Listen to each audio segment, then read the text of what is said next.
tout le monde et bienvenue à la maison des élections. J'espère que vous allez vous sentir chez vous parce que c'est une maison pour accueillir toutes les parties prenantes au processus électoral. Nous sommes là généralement pour répondre à toutes les questions relatives aux élections.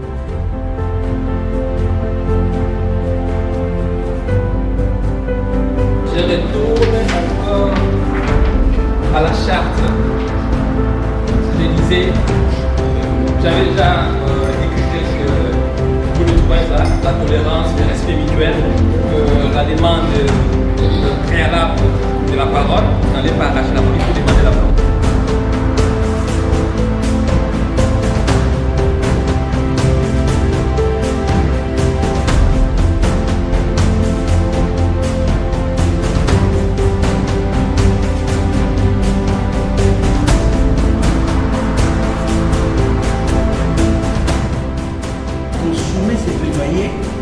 Aura la capacité de bien comprendre ce que nous sommes en train de désirer.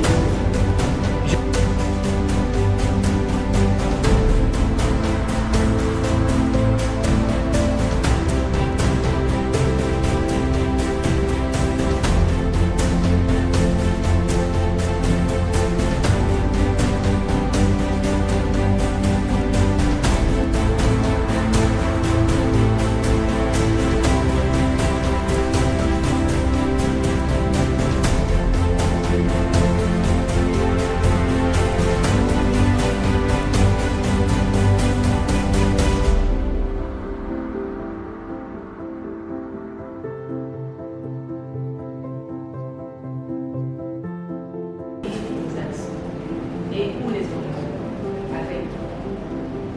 C'est un exercice, ce sont des choses qu'on fait, mais il y a des sous-désirs que les uns les autres peuvent partager pour qu'on soit un peu plus efficace. Parce que je suis sûre qu'ici, on ne fait pas le travail au même endroit.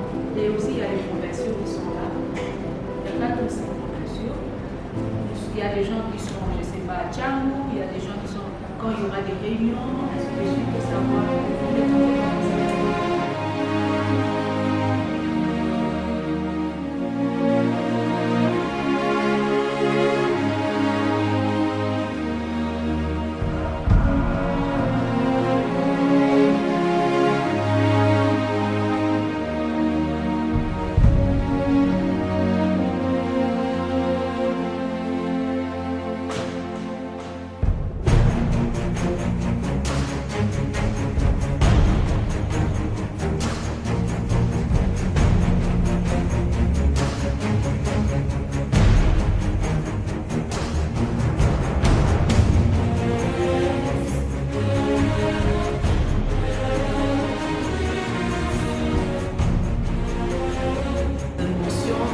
Le courage, les émotions nous amènent vers la mauvaise personne, vers les mauvaises formulations même de notre problème, et les émotions font perdre au plaidoyer son sens réel.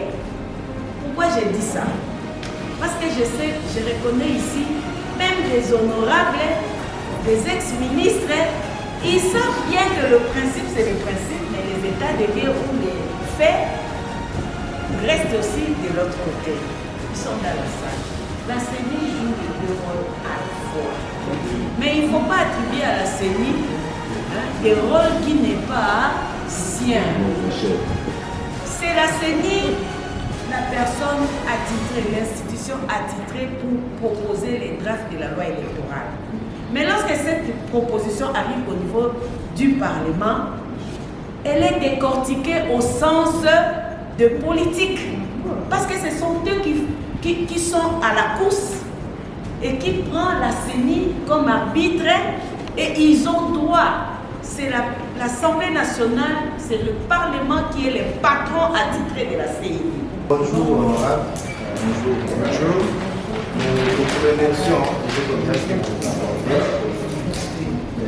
Comme nous l'avions précisé dans notre demande d'audience, nous sommes les représentants des organisations de personnes en situation de handicap et nous venons pouvoir pour discuter de la représentativité des personnes en situation de handicap sur toute l'Assemblée élective. précise ici, l'Assemblée nationale, dont vous avez d'ailleurs dirigé, le Sénat et l'Assemblée provinciale. Alors, comme nous l'avons dit, nous représentons les personnes en situation de handicap. Et comme il a été démontré par l'OMS, les personnes en situation de handicap représentent 15% de la population générale, ce qui représenterait presque 10 millions de Congolais. Donc nous portons la voix des 10 millions de Congolais. Et c'est vraiment une grande population. Et les 10 millions de Congolais nous ont mandatés pour venir nous montrer un peu ce qui se passe dans leur secteur. En effet, comme vous le savez très bien, depuis longtemps, les personnes associées de handicap n'ont pas eu la chance d'être mis dans les instances de prise de décision. Maintenant, ça commence à s'améliorer au poste de l'activité, c'est-à-dire quoi dans chaque circonscription où il y a plus de 4 sièges, qu'un siège soit réservé pour la compétition entre les personnes associées de handicap et la personne associée de handicap qui aura plus de voix que les autres dans cette circonscription-là.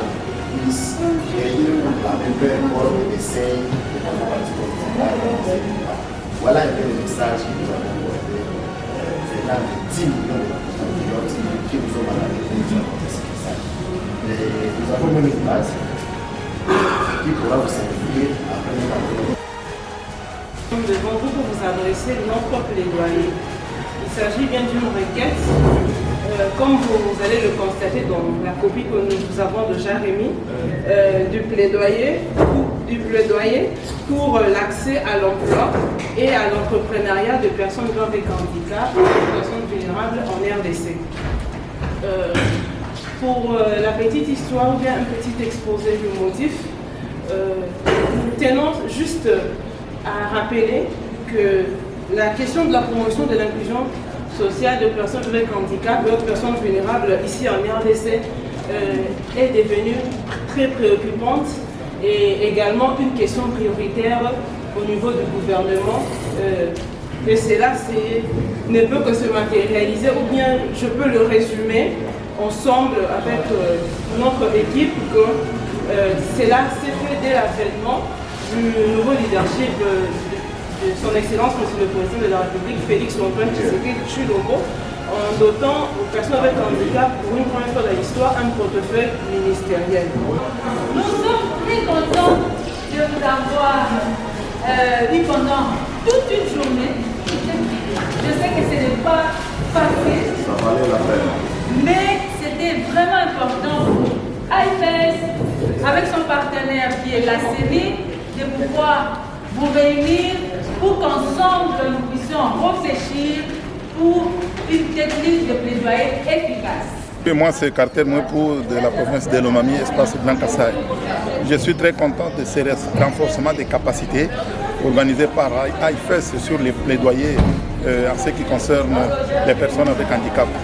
Je pense qu'à notre niveau, nous allons relayer cette information à la base, mais toutefois, nous demandons des soutiens de l'AIFES pour nous permettre d'aller restituer ce qu'on a entendu et vu aujourd'hui au niveau de la base. Merci. Merci beaucoup, monsieur le journaliste. Donc, nous venons de suivre cette information en rapport avec la situation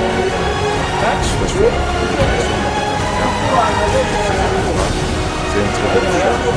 Ça nous a permis d'avoir une connaissance, ça nous a permis de savoir comment faire le plaidoyer, comment utiliser les alliés. Je pense que c'est une très bonne chose.